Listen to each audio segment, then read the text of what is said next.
Bapak Ibu Saudara, saya mengajak kita membuka dua bagian firman Tuhan dari Markus pasal 16 ayat yang ke-15 dan Matius pasal 28 ayat yang ke-19. Dikatakan demikian, lalu ia berkata kepada mereka, maksudnya Yesus berkata kepada para rasul atau murid-muridnya, pergilah ke seluruh dunia, beritakanlah Injil kepada segala makhluk.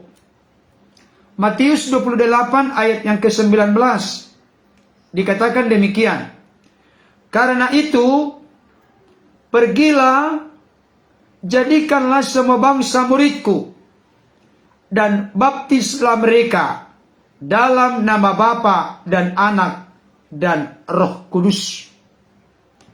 Bapak Ibu Saudaraku yang dikasihi oleh Tuhan, kedua bagian firman Tuhan ini sangat terkenal di kalangan kekristenan, disebut dengan amanat agung.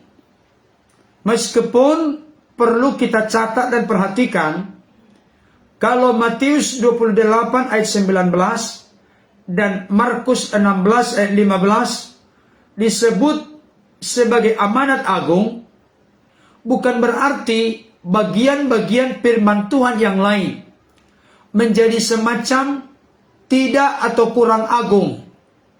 Bukan. Seluruh firman Tuhan ini merupakan bagian yang sama standar dan mutunya. Tetapi untuk mengingatkan saudara dan saya, mengingatkan kita semua, bahwa setelah kita percaya menerima Yesus sebagai Tuhan dan Juru Selamat dalam hidup kita, dan kita dibawa, diajari, dituntun, dipimpin, diserami rohani kita, semakin bertumbuh, semakin dewasa, semakin dipulihkan, diubahkan dan disempurnakan. Tuhan memberikan tanggung jawab yang sangat mulia, sangat agung. Makanya sampai disebut amanat agung untuk kita hidup di dalamnya. Tidak semua kita dipanggil untuk menjadi pendeta, pastor, penatua, gembala. Tetapi jangan lupa, semua kita dipanggil untuk menjadi pelita, untuk menjadi terang, untuk menjadi garam, untuk menjadi saksi Kristus, untuk menjadi suratan Kristus yang terbuka, yang dapat dibaca oleh setiap orang ketika mereka melihat kita, ketika mereka melihat kelakuan kita. Mereka sungguh meyakini dan menyadari ada sesuatu yang berbeda yang kita miliki, yang berbeda dari cara, pola, dan gaya hidup dunia. Ada pujian karismatik berkata, ku kasihi kau dengan kasih Tuhan, ku kasihi kau dengan kasih Tuhan, kulihat di wajahmu bukan wajah Dracula, tapi kemuliaan Raja. Ku kasihi kau dengan kasih Tuhan. Kalau orang lain melihat kita, mereka akan merasakan sesuatu yang berbeda. Karena apa? Di wajah kita tercermin kemuliaan Tuhan, kasih Tuhan, karakter dan sifat watak Tuhan. Hal itu menjadi salah satu pembuka pintu gerbang bagi kita untuk bisa menjadi berkat bagi sesama kita. Saudaraku yang dikasihi oleh Tuhan, saya perlu sampaikan kepada kita sekali lagi pernyataan saya tadi. Tidak semua kita dipanggil untuk menjadi pendeta, pastor, penatua, gembala. Kita semua dipanggil untuk menjadi pelita dan terang. Apa argumentasi saya berkata demikian? Saya sebagai pendeta, ini istri saya sebagai ibu gembala, bahkan pastor, penatua, gembala yang lain. Mereka semua mengaku dengan sungguh-sungguh ditebus oleh darah Yesus melalui pengorbanannya di kayu salib. Tetapi jangan lupa, bukan hanya pendeta, pastor, penatua, gembala, guru sekolah minggu, worship leader, singer, pemain musik, penatua, dan lain sebagainya yang ditebus oleh darah Yesus. Semuanya kita ditebus oleh darah Yesus yang sama, yang suci, kudus, agung, mulia, tidak bercacat, tidak bernoda, tidak bercela itu. Kalau sama-sama kita memperoleh anugerah keselamatan oleh karena karya Kristus, maka tugas tanggung jawab yang sama pun diembankan oleh Tuhan kepada kita sesuai dengan porsi masing-masing kita. Sesuai dengan karunia, talenta, potensi, dan panggilan kita masing-masing di tempat dimanapun kita berada. Tuhan mau supaya kita menjadi garam, terang, pelita, saksi, dan suratan Kristus di sana. Jangan sampai saudara dan saya hadir di sebuah tempat, kita mempermalukan nama Tuhan melalui sikap, tingkah laku, perbuatan kita. Saya mau kasih tahu, dengarkan baik bagi Bapak Ibu Saudara yang bekerja di kantor, tolong ingat pesan ini. Jangan sampai Bapak Ibu Saudara kita korupsi di sana, kita mencuri di sana, kita melakukan tindakan-tindakan yang mempermalukan nama Tuhan. Kita hadir dimanapun Tuhan tempatkan kita sebagai ladang kita, supaya kita mempermuliakan Tuhan. Jangan sampai salah kaprah. Kita dipanggil bukan untuk mempermalukan nama Tuhan, tapi untuk mempermuliakan nama Tuhan.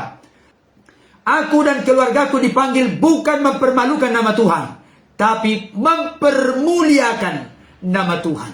Melalui sikap, tingkah laku, karakter, perkataan, perbuatan kita, biarlah nama Tuhan ditinggikan, dimuliakan. Dan hal itu bisa menjadi cerminan, menjadi testimoni, menjadi kesaksian bagi orang-orang lain dimanapun Tuhan tempatkan kita. Nah, sekarang saya akan membacakan satu kisah menarik terkait dengan setelah kita rela memang menderita demi Kristus, oleh karena kita bersaksi baginya, mengabarkan kabar baik, evangelion, kabar keselamatan, kabar yang membebaskan, kabar yang menyelamatkan, kabar yang memulihkan, kabar yang menyembuhkan. Saya bacakan untuk kita. Fritz Kreisler yang hidup pada tahun 1875 sampai 1962. Seorang pemain biola dunia yang ternama. Mendapat banyak uang melalui berbagai konser dan komposisi yang dibuatnya. Akan tetapi, ia banyak menyumbangkan uangnya. Berarti dia seorang dermawan. Seorang yang suka memberi, berbagi kasih. Bukan sekedar kata-kata mengatakan mengasihi, tapi ada tindakan konkret, ada aksi nyata yang diperbuat. Dia suka berbagi kepada orang-orang yang membutuhkan. Akibatnya, ketika dalam suatu perjalanan, ia menemukan sebuah biola yang sangat indah. Uangnya tidak cukup untuk membeli. Perhatikan baik Bapak Saudara. Fritz Kreisler, pemain biola dunia yang ternama, dia tidak cukup uangnya untuk membeli biola yang sangat indah. Oleh karena apa? Bukan oleh karena dia miskin dan kere, tapi karena dia suka berbagi kepada orang lain. Setelah mengumpulkan cukup uang, ia kembali ke si penjual untuk membeli alat musik yang indah itu. Namun, ia sangat terkejut ketika mendapati bahwa biola tersebut telah dibeli oleh seorang kolektor. Perhatikan baik. Tadinya pertama kali dia mau beli, belum cukup uangnya. Akhirnya dia kembali mengumpulkan uangnya. Setelah cukup, dia kembali menemui tempat biola yang sangat indah dan menarik itu. Ternyata sudah dibeli oleh seorang kolektor alias terlambat. Kemudian Kreisler berangkat ke rumah pemilik baru biola itu dan mengatakan bahwa ia ingin membeli biola tersebut. Sang kolektor mengatakan bahwa biola tersebut adalah harta berharga baginya dan ia tidak bermaksud menjualnya. Makin tertutup rapat kemungkinan dia mendapatkannya kembali. Merasa kecewa, Kreisler hendak meninggalkan rumah itu. Tetapi mendadak ia mendapat sebuah ide. Dia udah mau tinggalkan rumah pemilik biola yang baru dan indah itu dengan rasa kecewa. Tapi dia punya ide. Bolehkah saya memainkan biola itu sebelum disimpan dalam kesunyian? Dengarkan baik, menarik Bapak Ibu Saudara. Saya ulangi sekali lagi. Bolehkah saya memainkan biola itu sebelum disimpan dalam kesunyian? Chrysler bertanya kepada pemilik biola yang baru. Ia diperbolehkan untuk memainkannya. Pemusik andal tersebut memainkan musik yang sangat indah, sehingga menyentuh perasaan sang kolektor. Akhirnya apa yang terjadi? Sang kolektor berkata begini, saya tidak berhak menyimpan biola itu bagi diri saya sendiri. Biola ini milik Anda, Pak Chrysler. Bawalah dan biarlah semua orang mendengarkan alunan musik darinya. Nah, maksudnya? Ketika biola ini dimainkan oleh Chrysler, ternyata sangat mengagumkan sang kolektor. Padahal tadinya kolektor ini hanya mau menyimpan itu di museum alat musiknya barangkali. Tidak akan bersuara. Akan tetap dia membisu di sana. Sekalipun itu merupakan alat musik yang sangat indah. Biola yang sangat indah. Dia akan simpan sebagai kenang-kenangan saja. Karena dia hanya kolektor. Tidak tahu memainkan biola itu. Tapi ternyata ketika Chrysler memainkan biola itu, maka terpana dan terpesonalah sang kolektor, dan dia berkata, saya tidak berhak menyimpan biola itu bagi diri saya sendiri. Biola ini milik Anda, Pak Chrysler. Bawalah dan biarlah semua orang mendengarkan alunan musik darinya. Mungkin Bapak Ibu Saudara akan bertanya kepada saya, Pak Pendeta, apa kaitan dengan ulasan atau topik kita malam hari ini? Dengarkan baik. Apa artinya biola bagi kita? Biola itu tanda petik. Ikuti ya, supaya jangan meleset. Biola itu tanda petik. Kita adalah orang berdosa yang telah diselamatkan oleh kasih karunia Allah di dalam Kristus Yesus Tuhan. Dengarkan baik. Saya mau kaitkan. Injil itu bagaikan biola tadi. Harta yang indah. Biola tadi alat musik yang sangat indah. Injil adalah harta yang sangat bernilai. Kenapa saya katakan Injil atau Evangelion, kabar baik, harta yang paling indah? Oleh karena Injil lah Rasul Paulus berkata apa? Semua yang merupakan keuntungan dan kebanggaan bagiku, sekarang kuanggap sampah dan rugi, oleh karena pengenalan akan Kristus Yesus Tuhanku, lebih mulia, lebih istimewa, lebih berharga daripada semua itu. Saya mau kasih tahu, Markus 1 ayat 1 berkata, inilah permulaan Injil tentang Yesus Kristus. Injil itu tidak bisa dipisahkan dari kabar baik terkait dengan Yesus turun ke tengah-tengah dunia.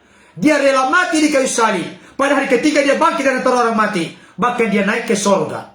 Dan pada saatnya akan datang kembali menjemput kita saleh-salehnya untuk tinggal bersama dengan Kristus di sorga yang kekal selama-lamanya. Saudaraku yang dikasihi Tuhan, Injil itu bagaikan biola, harmoni sorga yang memesona. Kenapa Injil itu harmoni sorga yang memesona? Karena Injil bisa memindahkan manusia yang terkutuk menjadi diberkati, manusia yang berdosa dibenarkan, manusia yang dimurkai Allah menjadi dicintai dan dikasihi Allah. Amen. Kita tidak berhak menyimpannya bagi diri kita sendiri. Bapak Ibu Saudara pernah melihat buku dituliskan untuk kalangan sendiri? Pernah. Berarti tidak boleh kalangan lain, apalagi orang yang berkeyakinan lain. Saya mau kasih tahu kepada kita semua, Injil bukan untuk kalangan Kristen saja. Injil bukan hanya untuk diri kita sendiri saja. Ibarat sesuatu yang harum, sesuatu yang berharga, sesuatu yang indah, sesuatu yang istimewa. Jangan diumpetin, jangan disembunyikan, jangan dipeti kemaskan, jangan dikuburkan. Biarkan Injil itu bergema, biarkan Injil itu bersinar. Injil itu bisa menyentak hati yang terlelap. Hati yang terlelap, hati yang tertidur. Injil itu kekuatan Allah yang menyelamatkan setiap orang yang percaya. Injil itu menyelamatkan Bapak Ibu Saudara. Amin. Saya mau tanya Bapak Ibu Saudara. Dan pertanyaan ini barangkali sudah ditanyakan oleh pastor, pendeta, penetua, gembala kita masing-masing. Paulus berkata begini, dengarkan baik. Sukacitaku dan mahkota kemuliaanku ketika berjumpa dengan Yesus adalah jemaat Tesalonika. Apa maksudnya? Ketika nanti Tuhan Yesus di sorga bertanya, apa yang kau bawa menjadi kebanggaan bagiku sebagai ungkapan rasa syukur terima kasihmu, di mana darahku telah tercurah bagimu. Bapak Ibu Saudara nanti mau bertemu Tuhan Yesus dengan tertunduk begini? Kalau kita ketemu dengan bos tertunduk, kenapa? Kenapa tertunduk? Karena merasa malu Bapak Ibu Saudara. Tapi coba kalau nanti kita ketemu dengan Yesus. Kita berhadapan muka, bertatapan mata dengan Yesus. Kenapa? Karena Yesus menemukan kita setia melakukan apa yang menjadi master plan Allah di tengah-tengah dunia. Dan saya ingatkan kepada kita Bapak Saudara. Saya mau mengajari kita, mengingatkan kita, karena ada di antara saudara yang sudah lebih pintar dari saya. Mengingatkan kita semua, mendorong, merangsang, memotivasi kita semua, supaya kita jangan hanya untuk kalangan sendiri. Dengarkan baik Bapak Ibu Saudara.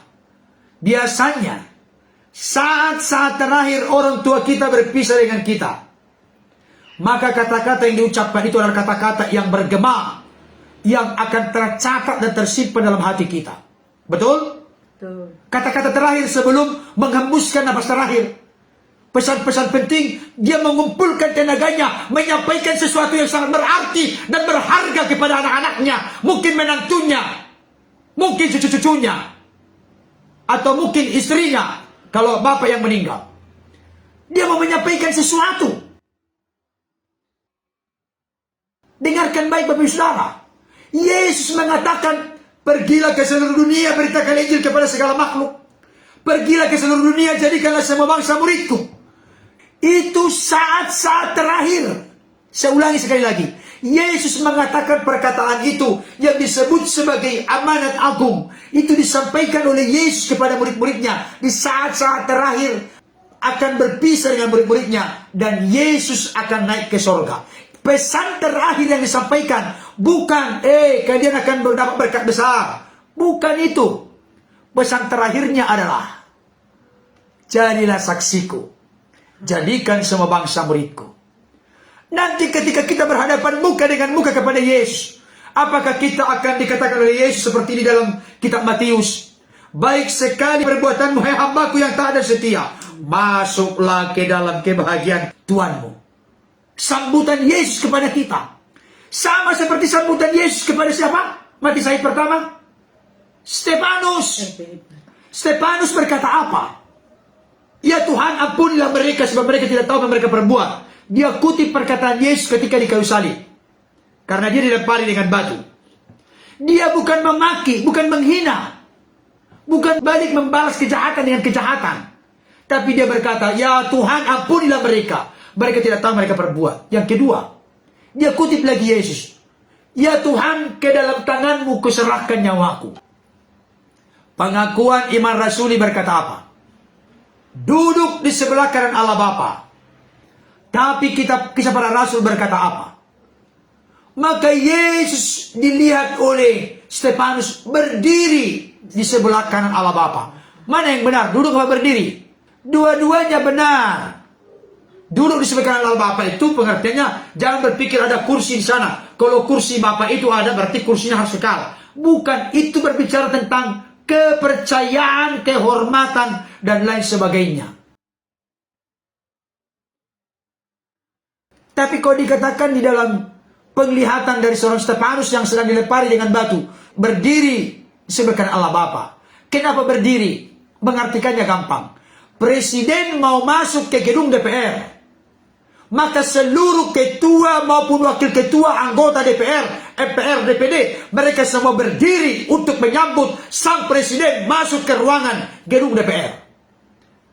Artinya, ketika Yesus berdiri di sebelah kanan Allah Bapa, dia berdiri memberikan penghormatan, menyambut roh dari seorang Stefanus yang telah memberitakan kabar baik, evangelion, kabar keselamatan kepada orang-orang lain. Dan banyak jiwa dimenangkan melalui pelayanannya. Padahal sebetulnya dia adalah tadinya seorang diaken, seorang yang mengurus keperluan untuk janda-janda. Tapi karena dia setia perkara-perkara kecil, Tuhan percayakan kepada dia perkara-perkara besar.